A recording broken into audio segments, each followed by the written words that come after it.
Bueno, en primer lugar, quisiera darle las gracias a todos por estar aquí presentes, por darse un momentito de su tiempo para, más que para una clase, un taller, para mantener un diálogo, una conversación eh, sobre este tema que directamente va a tocar. Vamos a profundizar un poco en cómo las narrativas bíblicas pueden ser trasladadas, en este caso al cine, pero como diría un autor que se llama Risotto Canudo, como el cine es la síntesis de todas las artes, entonces pueden también interactuar las diferentes disciplinas con con lo que vamos a ver aquí hoy día, bueno, en esta noche, ¿no? Muchas gracias de nuevo a todos los que están participando en esto. Y bueno, comencemos. La tipología bíblica en el cine. Y de hecho, y lo subtitulé así, agrede, el secreto del arte cristiano. Y quiero que reflexionemos primero en dos preguntas, porque a veces nos sienten que ciertas películas nos conmueven más allá de lo racional, ¿no? Pues sentimos que hay algo sagrado más bien en lo secular, ¿no? A veces tenemos este pensamiento de que, ay, esta película me está diciendo algo. ¿Y sabes por qué? Porque a veces el cine no solo entretiene, sino te inquieta. Es como si tocara un nervio espiritual que no sabías que existía. Y esa narrativa la puede tener tanto un creyente, como también alguien que no comparte nuestra fe. Es producto de que somos imagen y semejanza de Dios, pero ese vínculo no se ha quitado del todo. Aún tenemos cierta conciencia en lo profundo de nuestro corazón de esta necesidad. Así que hay que ponernos a reflexionar un poco en eso. Bajo esa narrativa es que vamos a empezar a abordar esto. ¿Qué es la tipología bíblica? Este autor, Burns Poitiers, dice que son correspondencias ordenadas entre personas, eventos o instituciones del Antiguo Testamento. Esto es lo que vamos a conocer como tipos. O sea, hay determinados elementos en el Antiguo Testamento que van a apuntar a algo. Estos son los tipos. Y su cumplimiento en el Nuevo Testamento. Esos son los antitipos, son conexiones, ¿no? Y estos van a revelar la unidad orgánica de la Biblia centrada en Cristo. Bajo esta dinámica es que nosotros podemos encontrar a Cristo desde el Génesis hasta el Apocalipsis.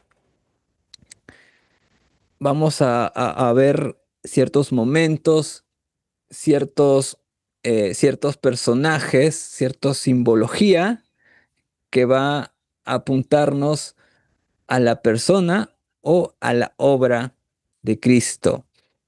Eh, Ahora, esto de aquí no es una alegoría subjetiva, no es que, ya, porque este autor lo dice así y así va a ser, no, sino es una estructura que ha sido revelada. Cuando hablamos de revelación, ojo, es muy distinto revelación que reflejo, porque a veces, sobre todo en el cine, a veces se pueden confundir conceptos, ¿no? Que decimos, en esta escena se revela tal cosa. Claro, lo entendemos por una cuestión de misterio o por técnicamente por estar hablando de película, del rollo de película que revela. Pero teológicamente hablando, revelar nos referimos a la revelación bíblica. Entonces, simplemente por mantener el argumento, vamos a usar la palabra revelación para referirnos al texto bíblico, ¿no?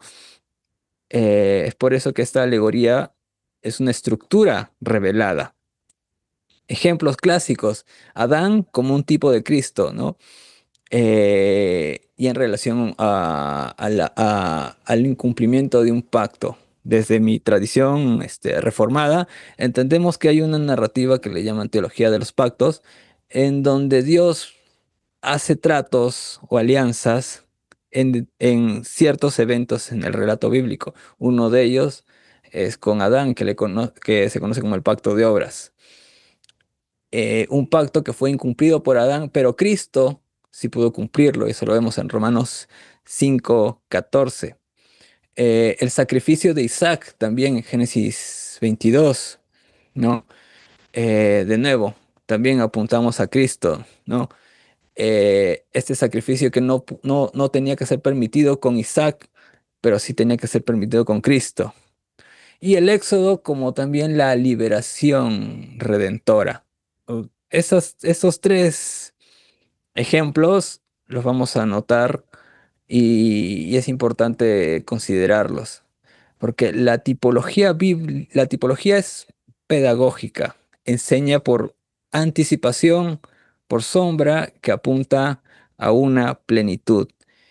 Y esto es importante porque los tipos en el Antiguo Testamento van a apuntar, son sombras. Pablo les llama las sombras de lo que vendrá, ¿no? Eh, y hay que considerar esta narrativa, porque la tipología es el lenguaje secreto de Dios en la historia, y es como si cada evento fuera una semilla que florece en Cristo. Y el cine, sin saberlo, a veces cultiva esa semilla. De nuevo, somos imagen y semejanza de Dios, así que inconscientemente vamos a estar cultivando esas semillas. ¿Ok? ¿Por qué es importante esta dinámica en el cine? Porque sin reconocer las tipologías bíblicas, nos vamos a perder la oportunidad de ver el cine no como distracción, sino como un puente hacia lo divino. En la tradición católica ortodoxa hay una especial valor por la iconografía, ¿no? Su liturgia tiene muchas imágenes. ¿Por qué? Porque en el lenguaje que ellos manejan, las imágenes son una ventana hacia lo divino. Algunos por ahí que esa narrativa les puede ser un poco chocante, pero es su tradición, ¿no? Incluso los luteranos, también por confesiones de fe, también en cierta forma lo permiten, ¿no? De hecho, creo que es la única tradición protestante que de manera confesional les permiten tener imágenes en el culto, en la liturgia, ¿no? Estas estructuras coinciden con la lógica tipológica de la Biblia. Todos estos patrones que tienen una narrativa universal. Y aquí es importante tomar estas tres ideas, porque estas tres ideas van a estar en cualquier película que veamos: caída, sacrificio y redención. No necesariamente van a estar los tres, pero vamos a identificar estas cosas, ¿no? Un personaje que tiene un error en X cosa, está reflejando la caída. Necesita inmolarse por por algún bien mejor. Se está sacrificando. Y obviamente, si hay caída, pues también apunta a una redención.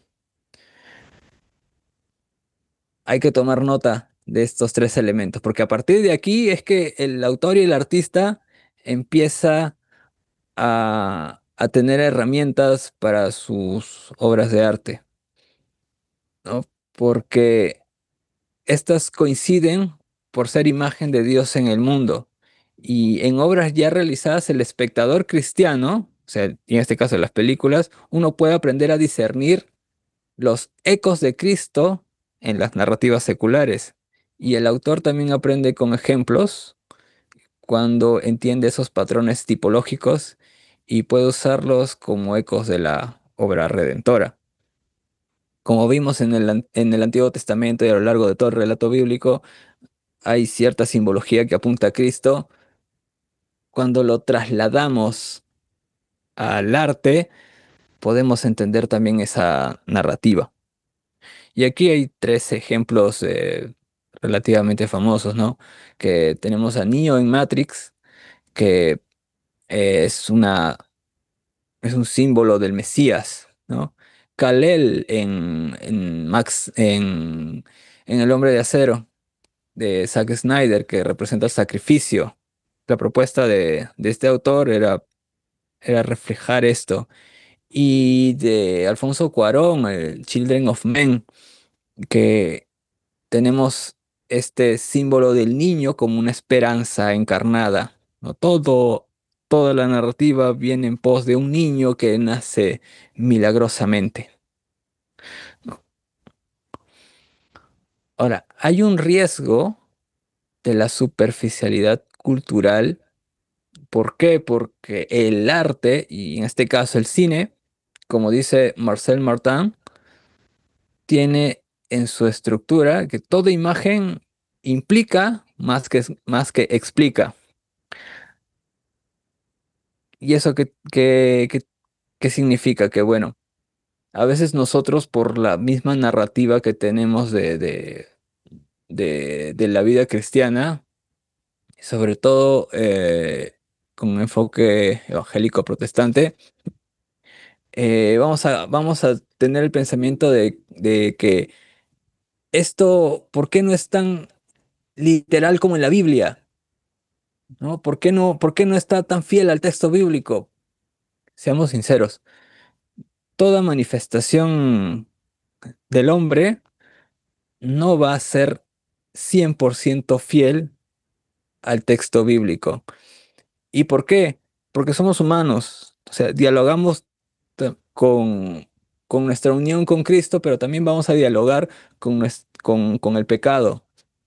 Por ello es que, o sea, el texto bíblico es infalible, pero nuestra reflexión teológica no lo es.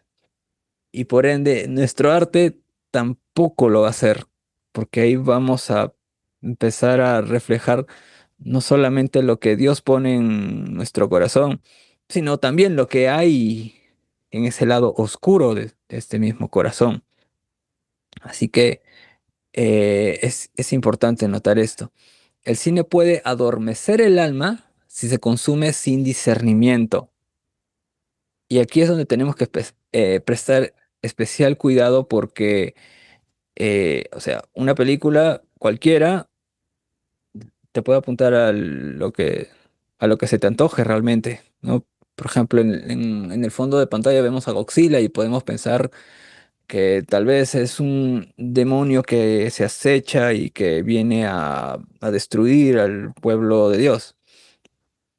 O sea, puedo pensar eso simplemente porque lo veo ahí, ¿no? Y para mí puede estar bien, pero en el contexto puede que signifique otra cosa. La imagen también tiene un segundo significado que solo aflora con un análisis profundo. Para algunos entiendo de que también tienen la labor de exponer el texto bíblico los domingos en la iglesia. Y para llegar a esa exposición han tenido que profundizar en el texto un buen rato, a veces días, no solamente horas. No se trata de que vas al púlpito y en 2 minutos el Espíritu Santo te va a dar todo un sermón de 1 hora o 40 minutos, sino que has tenido que hacer un trabajo previo. Eso mismo, ese mismo pensamiento es con el que tenemos que abordar un producto artístico. Eh, no simplemente ver un pedacito, no simplemente ver la imagen aquí de Godzilla a lo lejos con una neblina y una fotografía impresionante, sino ver en el contexto de esa escena y en el contexto de la película qué significa esta escena. Y podríamos darnos con sorpresas que no habíamos considerado, ¿ok?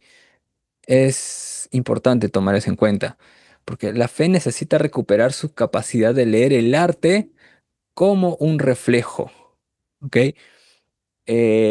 Ahorita los pocos que pueden ver tal vez la imagen mía en un cuadradito chiquito, van a ver que tal vez yo estoy iluminado, Hay una luz que está reflejando en mi rostro. El arte también tiene esa narrativa, es un reflejo, ¿no? El imago Dei en términos teológicos, la imagen de Dios, todo lo que produce el hombre va a tener esa semilla que va a ir floreciendo porque tenemos cierta conciencia de espiritualidad, creamos o no creamos, ¿ok?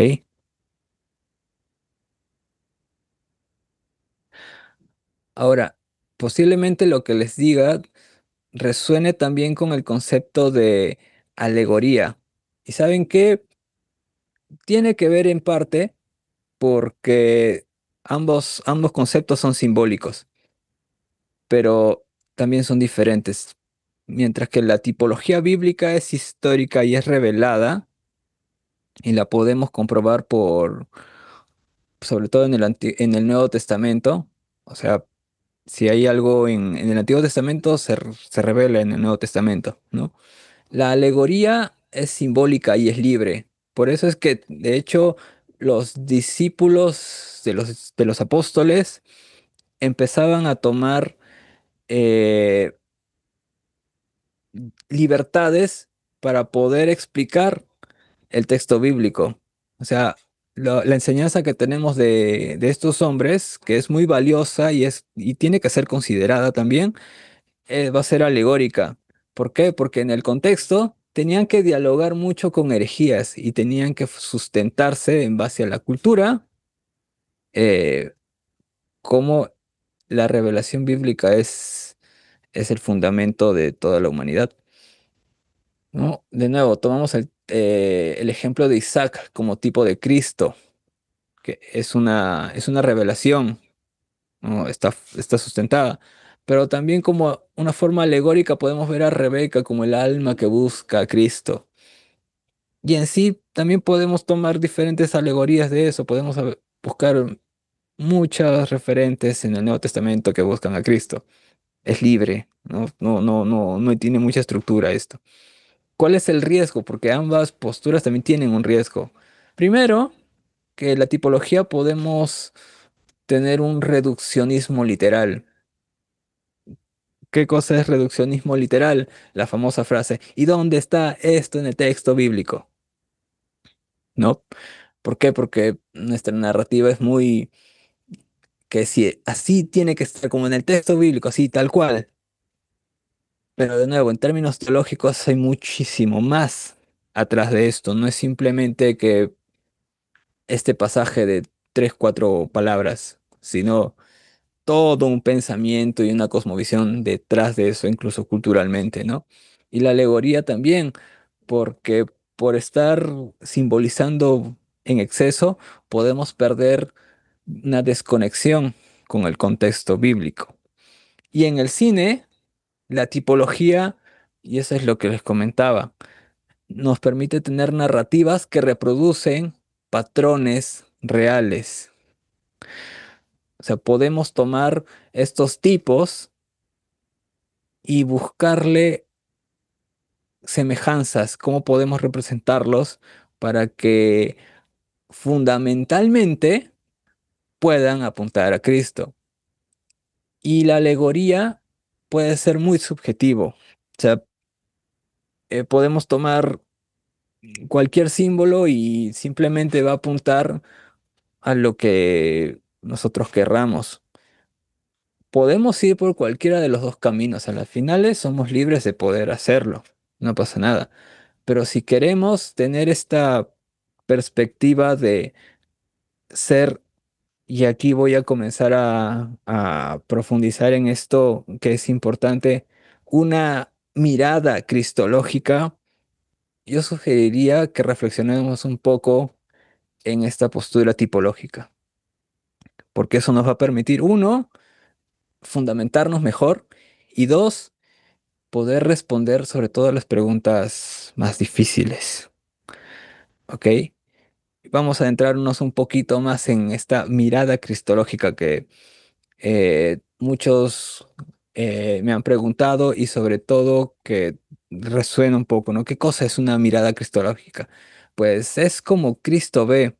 que la tipología no se comprende sin Cristo y el arte no se redime sin su mirada. La mirada cristológica es más que una interpretación, es encarnación del sentido de la vista. Recordemos que el cine es principalmente un lenguaje de imágenes y en segundo término de palabras. ¿Ok? Es el, es el fundamento de este arte. Ver con Cristo es ver la historia como drama de redención y no solamente como una tragedia humana. ¿Ok? Es contemplar la historia humana y estética desde la persona y obra de Cristo y reflejar como clave narrativa, tipológica y redentora estas estructuras. Tal vez el término no dialogue mucho con lo que podamos algunos conocer, pero entender la cristología es entender toda la Biblia a profundidad, ¿ok? Y el cine, bajo esta mirada, se convierte en un espacio de reflejo divino y es como un laboratorio tipológico que requiere de las estructuras de la fe, ¿no? Para el quehacer creativo. Y en esto es en donde de una u otra manera es vital, porque los que se dedican a hacer arte necesitan dialogar con las estructuras de su arte, ¿no? Tal vez el espectador posiblemente no necesite de esas cosas, simplemente va a apreciar lo que ve, lo que escucha, lo que percibe, pero el autor sí necesita entender esta terminología, ¿no? En el cine, qué cosa es una toma, qué cosa es un movimiento de cámara, un ISO, la composición, tal color, dirección de arte. Esas cosas son las estructuras de su arte.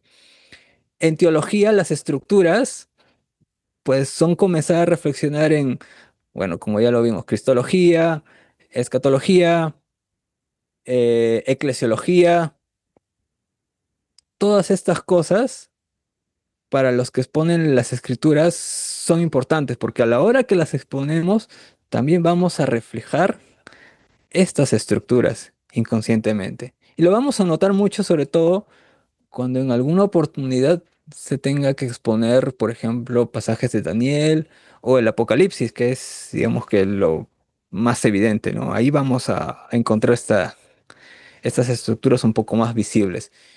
Fuera de eso, posiblemente pasen desapercibidas, ¿ok? Cristo es el intérprete final de toda imagen.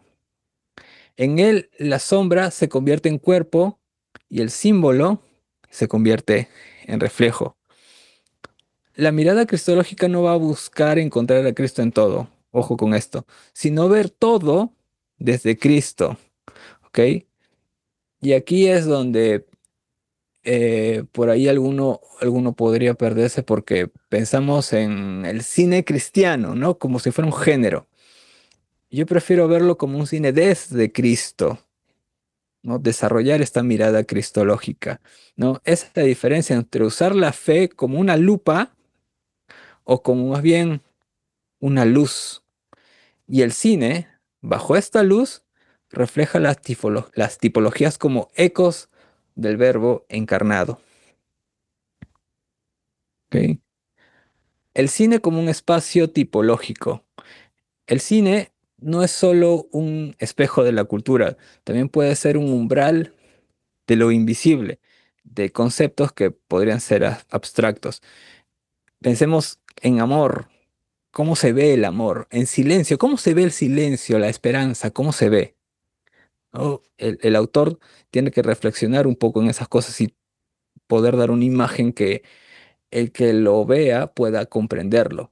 El arte cinematográfico, cuando toca el misterio, es que se convierte en una parábola. Y cuando decimos misterio, nos estamos refiriendo al misterio bíblico, al evangelio. ¿Qué cosa entendemos por evangelio? Y aquí, de nuevo, entramos en términos teológicos. El Evangelio comienza desde el Génesis, desde Mateo, Marcos, Lucas y Juan. Hay que ponernos a reflexionar en estos detalles, ¿no? No toda película, y esto es importante, es tipológica, pero muchas contienen estructuras que evocan la historia bíblica, ¿ok? ¿Y esto por qué? Porque obviamente esto lo estamos dialogando ahorita entre personas y muchos que somos creyentes, pero muchos de los autores no necesariamente lo van a hacer, y si lo son, tal vez no los vamos a ver todos los domingos en la iglesia. Muchos eh, no sé, hablan de, no sé, Scorsese o, no sé, alguien que yo admiro bastante que se llama William Friedkin. Son personas confesionalmente cristianas, pero no los vamos a ver todos los domingos en la iglesia. Y mucho menos lo vamos a estar viendo poniendo en sus redes sociales versículos bíblicos. Hay que pensar en ese detalle, ¿no? El discernimiento cristiano, por eso es importante desarrollar esto, porque no impone sentidos, sino que busca más bien reflejarlos. ¿Ok? Tenemos que dar luz a las narrativas. Y aquí les paso algunos ejemplos de tipologías en personajes y en tramas. Hay una película que a mí me gusta bastante que se llama Kingdom of Heaven. En español algunos lo conocen como Cruzada. Y aquí tenemos a Moisés y también a Jerusalén como institución redimida, ¿no? Balian renuncia al poder, el personaje principal que es protagonizado por Orlando Bloom. Defiende la ciudad santa, pero sin violencia. Su último recurso es la violencia, ¿no? Es más bien, él la está defendiendo porque viene Saladino con sus ejércitos y no tiene más remedio que recurrir a ello. Es el eco del liderazgo justo y del templo como espacio de Jerusalén, ¿no? Y ahí vamos a encontrar el concepto de qué cosa es el reino de los cielos. Una película que me repiten hasta el cansancio es Silencio de Martin Scorsese, ¿no? Donde vemos a Cristo sufriente y la iglesia perseguida. Rodríguez, que es representado por Andrew Garfield, que de hecho no recuerdo bien si fue por esta o por House on Rich, pero fue nominado al Oscar. Creo que fue por esta. Encarna el dolor del Cristo silenciado y la tensión entre la fe institucional y y la fidelidad interior, ¿no? Toda la película se va a basar justamente en esto, el silencio de Dios, ¿no? En la mirada de Scorsese, cómo se ve el silencio en este contexto, ¿no? El Exorcista, que es una de mis películas, de hecho, favoritas y muchos me han escuchado hablar de eso muchas veces, ¿no? Donde tenemos, en realidad tenemos muchas tipologías ahí, pero una para este caso es Sansón y Jonás como figuras proféticas, ¿no? Que son reflejos que están representados por Demian Carras, este cura que era boxeador, ¿no? Tenía a su madre enferma. Es débil y dividido. De hecho, en una conversación con otro sacerdote, le dice, yo he perdido mi fe. Se muestra frágil, se muestra débil y se convierte en mediador sacrificial cuando presencia a Regan, ya poseída, es donde su fe se alimenta, regresa, ¿no? Su caída recuerda a Sansón, que muere venciendo al enemigo, y a Jonás, que enfrenta el abismo. Podemos identificarnos seguramente con estos dos personajes porque podemos tener por momentos fe, pero también tenemos momentos en donde simplemente la Biblia se nos convierte en una roca que no queremos abrirla, que se nos vuelve pesado, o queremos huir por miedo al rechazo o incluso a la muerte. Nosferatu y Drácula. Caín como figura maldita y tipología invertida. ¿Y por qué hablo de tipología invertida? Porque hay una tendencia último no sé si esté bien el término de romantizar el vampiro, ¿no? El vampiro como una figura redimida, ¿no? Pero en este contexto, el vampiro es Caín, el Caín eterno, ¿no? Marcado, errante, sediento de sangre, y su inmortalidad es castigo. no es bendición. En algunas versiones, como hemos visto, busca redención, sobre todo, no sé, en Crepúsculo, busca redimirse, ¿no? Hay una versión de Drácula no tan reciente, desde unos 4 o 5 años, que también tiene esta narrativa, ¿no? Pero, ¿en qué se concluye todo esto? Que nunca alcanza esa redención, siempre está errante. Es la figura del hombre que ha roto el pacto y vive en exilio espiritual. De nuevo, en mi tradición reformada, vamos a dialogar mucho con este término de pacto. ¿No? Porque es la manera en cómo estructuralmente podemos acercarnos al texto bíblico. Mm, Estas películas no son sermones, pero contienen evangelios ocultos. El arte no predica, pero puede profetizar, y el espectador atento se convierte en una suerte de discípulo. Ojo, pero este discípulo necesita acompañamiento. Y ese acompañamiento es lo que vamos a tratar de profundizar en un pequeño ejercicio, porque como exige, esto es un taller y necesitamos tener ahí un momentito de ejercicio, ¿ok? Vamos a tomar Oppenheimer como figura tipológica, ¿ok? De hecho, la película comienza con un texto así. Prometeo le robó el fuego a los dioses y se lo entregó a los hombres, y por ello fue encadenado a una roca y torturado por toda la eternidad. O sea, vemos que Prometeo, un titán, le roba algo sagrado a los dioses. Y eso sagrado se lo da a los hombres. Ah, ¿qué nos llama eso, no? Ah, algo que solo los dioses tienen y después se les entregan a los hombres, que luego es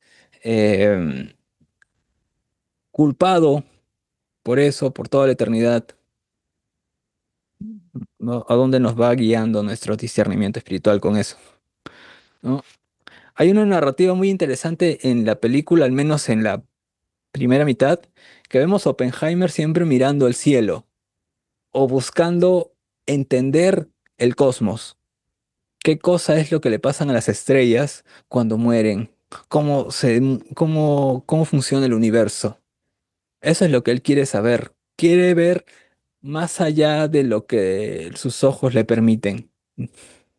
Inconscientemente, posiblemente, tal vez lo que quiera es tener esta experiencia trascendental en la manera en cómo él puede a través de la física, ¿no? O más concreto, en la física cuántica. Y este texto es muy interesante porque es una cita de, de Bhagavad Gita que él lee en una escena.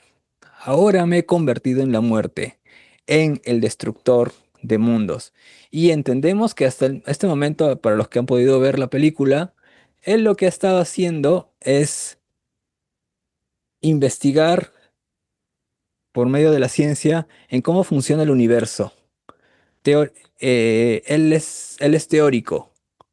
Esa teoría posiblemente dialogue con la teología, ¿no? Teoría, cómo vamos analizando, cómo vamos planteando fórmulas teológicas y todo esto.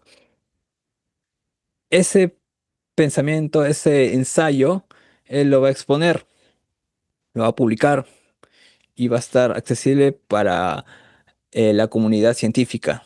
Y entonces es que alguien va a tomar eso y va a comenzar a hacer sus propias investigaciones, ¿ok? Como seguramente, igual que ahorita, ustedes también van a estar tomando apuntes y van a empezar a hacer sus propias investigaciones. Y aquí es donde vamos a ver este pequeño ejemplo, ¿ok? Y aquí antes de responder estas preguntas y donde voy a abrir el micro para que puedan responderlas, tenemos que pensar en esto. No estamos aquí para juzgar la historia, ¿ok? Sino más bien para contemplar su estructura. ¿Qué significa cargar con el fuego? ¿Qué figura bíblica se esconde en el rostro de quien crea esta bomba? ¿Ok? Y bajo esto, quisiera, a ver, que los que puedan, eh, puedan responder estas cuatro preguntas, ¿no? ¿Qué simboliza el fuego bíblico? ¿Juicio, presencia divina, destrucción? ¿Qué piensan? Dani, Bueno, bueno, que simboliza el fuego como símbolo bíblico. Bueno, se asocia mucho el fuego como creación de los hombres, o sea, la capacidad, el poder, ¿no? A través del fuego se pueden hacer distintas cosas y creo que la figura que encuentro bíblica ahí sería Adán, por el hecho de simplemente con tener el fuego, el poder de una bomba nuclear, es ser igual a Dios, ¿no? Entonces, es tener ese poder. Siento. Esa es la ujú. pregunta que podría contestar la cultura. Ok, ok, ok. Bien, bien. Samuel, Bueno, a mí sí me ha gustado mucho lo relacionado con el fuego y la figura del profeta Elías, que varios de los milagros y acontecimientos alrededor del profeta Elías están relacionados con el fuego, y ahí vemos justamente cómo el fuego involucra todas estas cosas, estos elementos que están en la pregunta, la destrucción, el juicio y también la presencia de Dios.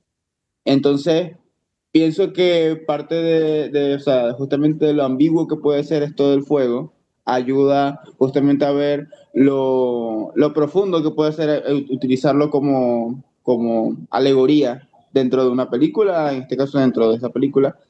Aunque en el contexto creo que representa sobre todo destrucción, pero ajá, a lo largo de la Biblia lo podemos ver como bueno, justamente como está diciendo mi hermano antes que mí, está hablando del poder justamente, y el poder justamente puede verse como el poder destructivo, como el poder que proviene de Dios. Entonces, ahí vemos como que los dos lados de la misma moneda, por decir así, lo que es el poder, el dínamos.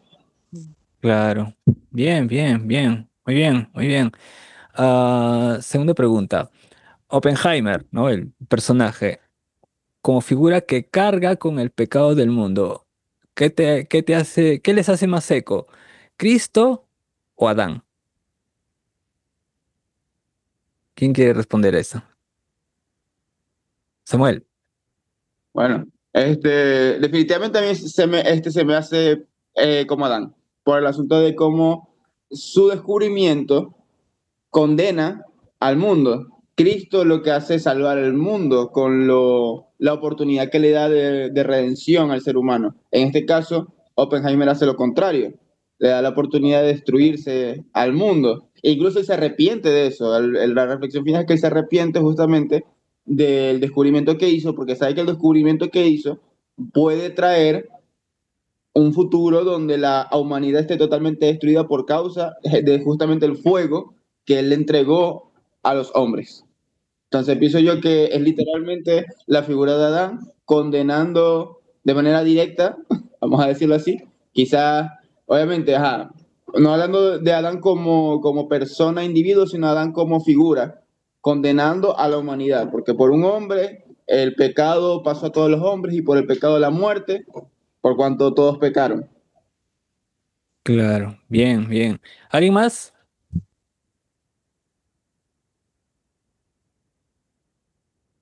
¿Nadie? Ok, no pasa nada.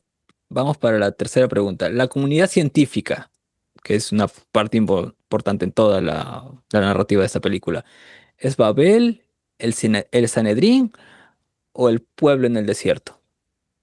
¿Qué piensan? ¿Quién quiere opinar? Ya que estamos modo procesamiento. Ok. A ver, seamos libres de poder expresar lo que se nos venga a la cabeza. Igual todos aquí recordemos, todos estamos aprendiendo, incluido yo, ¿no? Pues la reflexión de Samuel me pareció buenísima. Sí, pero esta pregunta puntual nos agarra fuera de base. Esta está más difícil, esta está más difícil. Sí. Pero O sea, ¿qué porque Yo, significa? me- ahora, hablan primero ya. A ver, yo sí. me inclino a pensar un poco más en Babel, porque es la búsqueda del poder, por decirlo de alguna manera, el poder sin Dios, ¿no? En lograr tener una posición para lograr algo y tener un reconocimiento y posicionarse.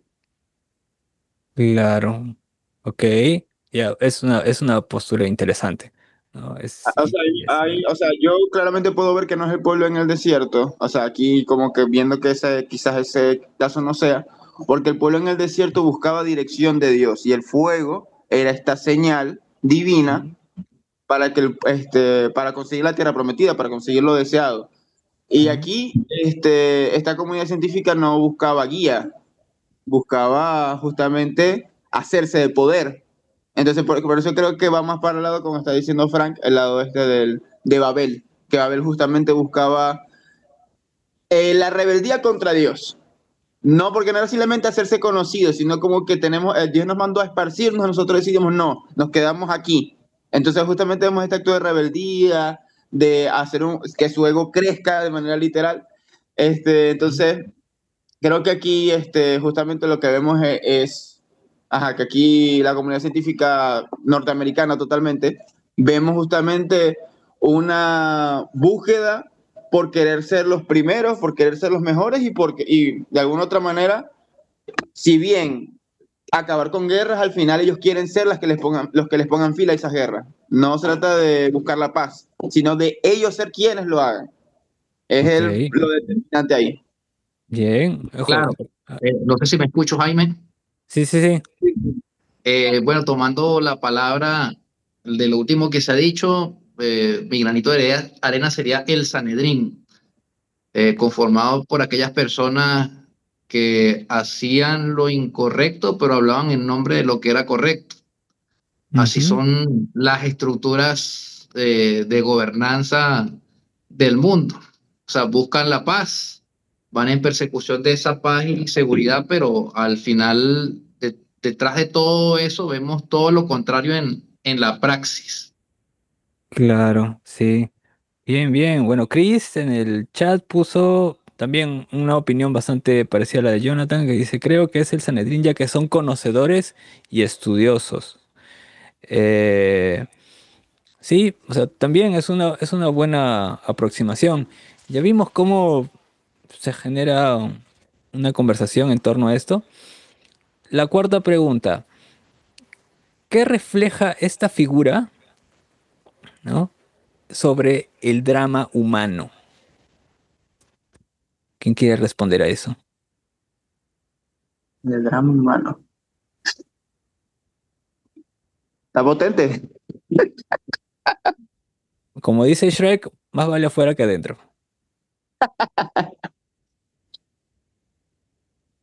No fue Fiona. Aquí, Jonathan hay varios Murcia, dramas ¿quiere que pueden compartirnos surgir. algo? Por Sí, ahí. yo creo que refleja como aprendiendo, ¿no? Ujú, Como esa sed de conocimiento ujú, frente a, sobre, como que este proyecto Manhattan, una oportunidad de ver el proyecto Manhattan, refleja la sed del conocimiento humano, que es la misma mentira del jardín de llegar a ser como Dios, de tener el control total de Dios, que a la final termina dividiendo la humanidad y también nuestra relación con Dios. Es lo ujú. que como que puedo ver ahí. Bien, de una u otra También, manera Jaime, somos nosotros, ¿no? Ujú, ujú. O sea, Jaime, en el diálogo teología artista, somos nosotros tratando de tal vez encapsular a Dios en algo, en un concepto o en una obra, ¿no? ¿Qué opinan? ¿Creen que puede hacer eso? ¿Puede ser? Jaime, no Sí. sé si pregunto si Dime, se Jon- escucha. Ah, Sí, ok. sí, sí, fuerte y claro. Bueno, mencioné el nombre de Jaime porque hay muchos nombres en la sala, pero ¿sabes qué? Bueno, Murcia, mi tocayo, Ujú, mencionaba algo interesante. Bueno, ya somos por el mal proceder desde el principio de nuestros días conocedores del bien y el mal. ujú. Y ya esa mixtura hace que el hombre dentro de su humanidad, o sea, lejos de discernir la voz espiritual, Ujú, termina siendo una mezcla que termina en su propia autodestrucción. claro. Entonces, tendríamos que volver a esa esencia en donde nos dieron licencia, o sea, Ujú, licencia en sabiduría, licencia en hacer muchas cosas, pero saber que hay conocimientos prohibidos, que al fin y bien, al bien. cabo en malas manos termina siendo atroz.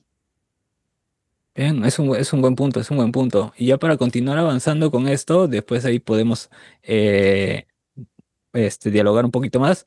Eh, Puede representar el alma que el personaje el alma del personaje está dividida, ¿no? Porque Oppenheimer aquí no es ni héroe ni tampoco es villano, es hombre, ¿no?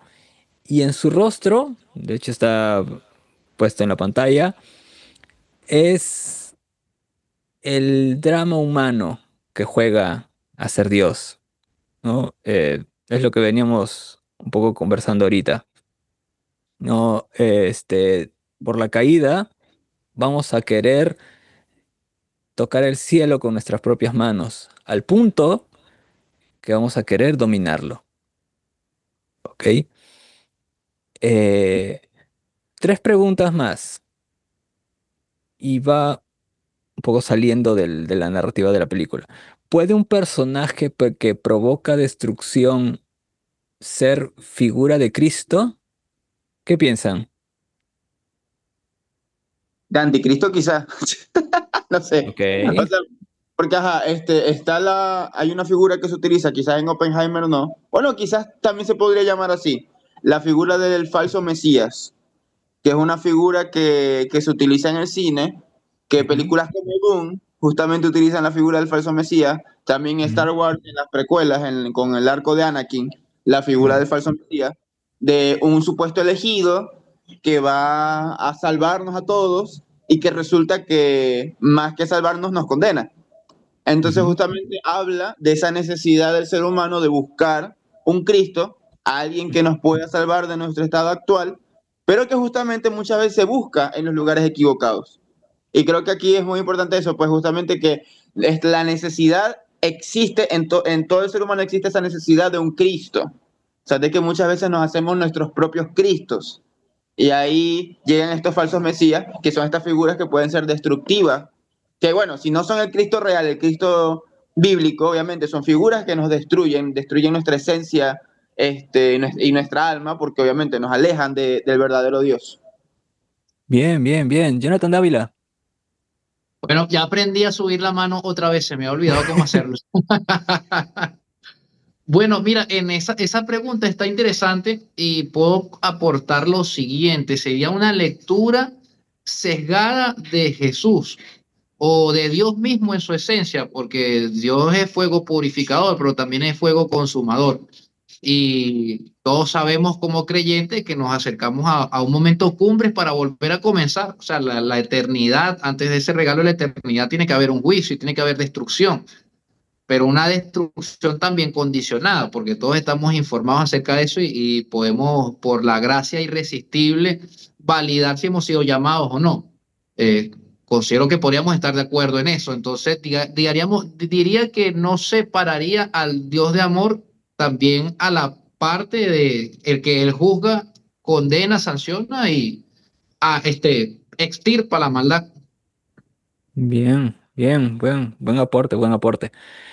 ¿Qué diferencia a un redentor de un mártir trágico?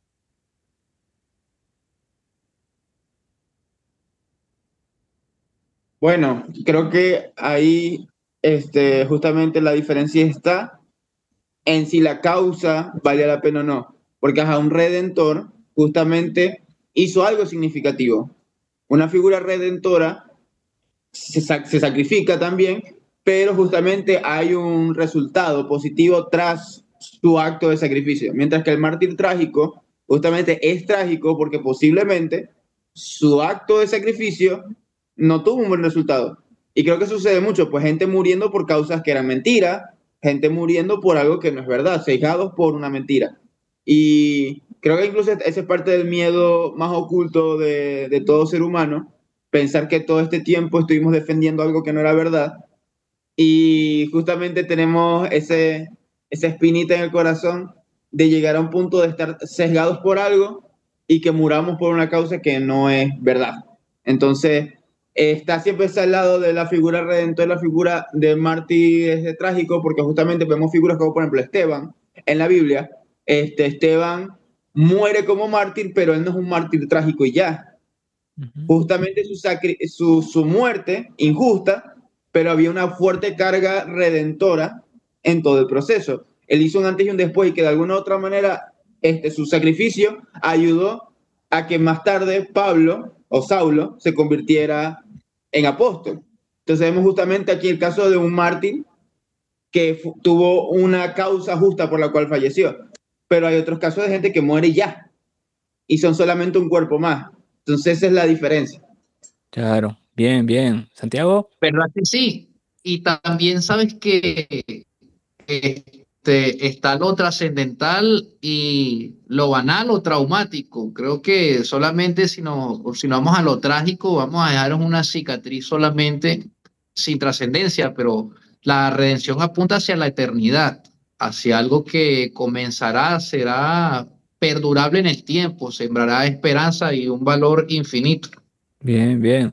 Santiago, ¿querías comentarnos? Sí, pienso que el mártir eh, es aquel que muere por una causa, pero el redentor es el que le da sentido a la causa por la que muere el mártir, porque el redentor aporta o en su sacrificio trae un beneficio a los demás y el mártir simplemente sigue ese ejemplo, que es lo que le daría sentido a su sacrificio y no terminar como un mártir trágico.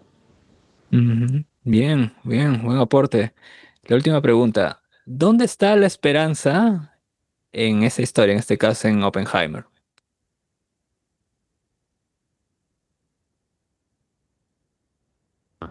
A ver, Dani ha escrito algo. La esperanza de Oppenheimer de Nolan creo que está directamente en la Biblia, en la esperanza y en la confianza en que la palabra no dice que la humanidad morirá por bombas nucleares, completamente. Morirá de diversas causas por las profecías estipuladas en Apocalipsis. Y nuestra esperanza está en la Biblia, pues directamente ante cualquier desastre nuclear, la propia muerte nos llevará hacia Cristo si creemos en Él. Es una buena reflexión, sí, bien, es válida, es válida. ¿Alguien opina algo más? Yo creo que, o sea, por un lado, si bien la reflexión de la película obviamente termina yéndose por el lado este, mundial y global acerca de los peligros de la destrucción masiva de la bomba y como justamente esto es la búsqueda de la humanidad por el poder, por el control, por acabar con nuestros enemigos y todo eso. Algo particular que no se mencionó tanto, o sea, se ha medio mencionado, pero no directamente, es que esta película no es objetiva, es subjetiva.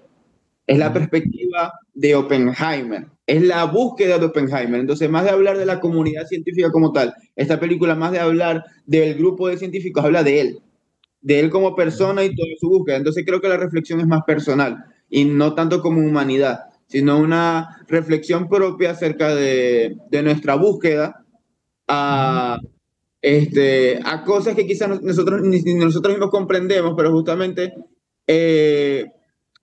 nuestra búsqueda de significado, de cosas más allá de nuestro entendimiento, de la grandeza, del éxito, de este poder, nos llevan justamente a perdernos a nosotros mismos y justamente a convertirnos en algo que quizás nunca quisimos convertirnos. Y creo que la esperanza que está en que nosotros aún tenemos chances justamente de no caer en ese círculo vicioso y que nos va llevando de lleno a la maldad, pues que justamente de alguna u otra manera fue lo que sacudió a Oppenheimer, porque él empezó con una obsesión que incluso llegó a un punto en donde él sabía que probar la bomba podía causar un daño irreparable, pero él aún así probó la bomba. Había un pequeño porcentaje de que destruyera el mundo con la prueba, pero él aún así lo hizo. Entonces habla de una obsesión.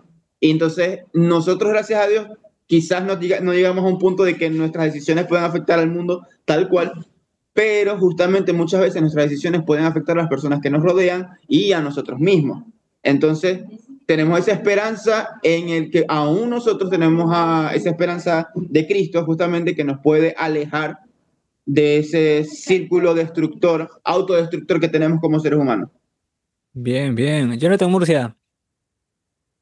¿Saben? Cuando me vi la película por primera vez, algo que me llamó la atención era, bueno, las caras del actor principal me impactaban. Me parece que, no conozco muchos actores, pero me pareció un buen actor. Él, había como una conciencia de arrepentimiento, puede ser, porque eso me impactaba, porque decía, este tipo parece arrepentido. O sea, hay una conciencia moral. Eso me animaba porque yo le decía, yo me muevo mucho en el mundo secular, soy profesor en una universidad y hay gente, y se enseña, se ataca la fe cristiana, a los jóvenes se les dice, oigan, ustedes todavía creen en la Biblia, qué ridículo. Entonces, cuando yo veo como esta actuación y esta escena en estos campos de política, de metapolítica, de primer nivel, o sea, la élite de la élite, y veo, y vi la cara, y vi estos cambios, y vi a gente accionando, arrepintiéndose, eso me dio esperanza, o sea, me dijo, oye, a pesar de todo, Romanos 1 y 2 es cierto, hay una conciencia moral. Sí, es Mm. es una reflexión muy interesante y bastante relevante, de verdad, Jonathan. Sí, sí, sí. Es importante reflexionar en nuestra conciencia moral, sobre todo, ¿no? En nuestras narrativas, cómo nos aproximamos a esto, ¿no? Como vemos, este ejercicio realmente no busca redimir Oppenheimer, ¿no? Sino redimir nuestra mirada. De nuevo, vamos por la dinámica de la mirada cristológica. Ver el cine como espacio tipológico es aprender a ver el mundo como Cristo lo ve, con compasión, con juicio y con esperanza. Y así como tú y como yo estamos llamados a también a formar con esta mirada, ¿no? Porque hay muchas personas de que, a ver, cuando salió estas dos películas, ¿no? Barbie y Oppenheimer, de por sí mostraron un rechazo, uno a las dos películas y otro a la dinámica. He hecho como anécdota, mi maestro, que es pastor presbiteriano en Estados Unidos, me dijo, yo ni aunque me aten, voy a mirar esta película. ¿No? Porque una romantización de un hecho catastrófico. Bueno, en su narrativa y en su contexto, podríamos decir que sí, es comprensible porque, digamos que, y eso también es importante, ¿no? Porque estamos viéndolo con ojos latinos. Cómo ve un estadounidense toda esta narrativa, ¿no? ¿Cuál es el impacto que le genera esto? Entonces, claro, para nosotros puede ser muy novedoso, puede ser interesante, ¿no? Un punto de vista, y sobre todo por Christopher Nolan, que hace una película así ¿no? Con el IMAX y lo vemos impresionante, pero también es también un poco profundizar en la cultura alrededor de esta obra, ¿no? Eh, el cristiano, el arte cristiano como un secreto reflejado. El arte cristiano no se impone, sino más bien se insinúa. Es como un susurro más que un grito. Y aquí es muy importante porque no alecciona, sino, de nuevo, refleja. ¿Ok? Es una luz que decae y la rebota el arte. Eh, no tiene que aleccionar porque a veces hay una moralina natural en el creyente de terminar todo con una invitación a que Cristo, recibas a Cristo y posiblemente queramos de que todo el mundo ponga a orar y es arte. Esa narrativa puede dialogar en otros contextos y en otras actividades, pero aquí lo que tenemos que reflejar es el drama humano en torno a esta mirada cristológica. Es otra dinámica, es otra narrativa. ¿Ok? El cine como espacio de encarnación simbólica donde lo invisible se hace visible. ¿Ok? La tipología bíblica no es solo un método exegético, sino es una sensibilidad espiritual. Es un discernimiento que tenemos que ir desarrollando progresivamente. No es algo que podamos aprender así de la noche a la mañana. Es prueba y error, prueba y error, ¿no? Porque el cristiano, tanto artista como el espectador, están llamados a mirar con estos ojos redimidos, ¿no? Cómo nos abordamos a temáticas que nos confrontan. Hay, durante la semana pasada puse agrede un montón de videitos cortos sobre películas de terror y, y muchas personas mostraban rechazo básicamente porque tal vez no tenían las herramientas para profundizar en eso. Y está bien, o sea, también hay un tema cultural ahí que no todos podemos tener las suficientes herramientas, pero es nuestra labor poder enseñarlas, ¿no? En la medida que pueda ser posible. El misterio de la existencia no está en vivir, sino en saber para qué se vive. El arte cristiano responde a esta pregunta, pero no necesariamente con respuestas, sino con imágenes que duelen, que sanan, que esperan. ¿Ok? Hay que desarrollar un discernimiento estético como una vocación pastoral. Los que están aquí, que son pastores, es importante desarrollar este discernimiento, ver con profundidad que es amar con verdad. Cuando conocemos a alguien que realmente nos importa, deseamos conocerla a profundidad de esta persona, ¿no? Ya sea un amigo, una pareja, alguien con el que tenemos un vínculo. De hecho, este tipo de espacios también sirven para conocernos un poco más, ¿no? En las estructuras de nuestro pensamiento. Este discernimiento estético no es un lujo intelectual, sino es una necesidad. Es una necesidad pastoral, ¿no? No lo hacemos simplemente para llenarnos la cabeza, sino porque queremos compartirlo con otros en nuestros diferentes contextos. Tenemos que acompañar a otros en su mirada al arte, porque eso es formar una teología encarnada. De nuevo, cualquier persona puede estar mirando una película y encontrarle un sinfín de significados, porque el cine es simbólico. Entendamos esto, no necesariamente es literal, es simbólico, interpretativo y necesita un acompañamiento. Y un cristiano está llamado a dar ese acompañamiento. Así que hay una propuesta, lo que les planteo, es formar círculos de cine y teología en las iglesias, ¿no? Usar las películas como parábolas para procesos de discipulado. Obviamente para eso, o sea, tampoco es que vamos a mandarnos con una película así confusa, ¿no? O sea, no vamos a poner a Belatar y pensemos que lo van a entender. O sea, comprendamos un poco mejor a las personas y en base a eso podamos escoger las narrativas correctas, ¿no? Podemos invitar a jóvenes a crear arte, porque el arte también, sobre todo en estos tiempos, dialoga mucho con la juventud, ¿no? Que está ávida de arte para que hable a Dios sin nombrarlo explícitamente. En la Biblia podemos encontrar esto en todo momento, ¿no? El libro de Esther, por ejemplo, no tiene a Dios ahí, pero sabemos que está ahí, ¿no? Imitemos esas estructuras. Es importante esto, porque el cine puede ser un espacio de mentoría, de comunidad, de contemplación compartida. Y cuando entendemos con contemplación implica reflexión profunda, detenerse, analizar, ¿ok? Más allá de la emoción.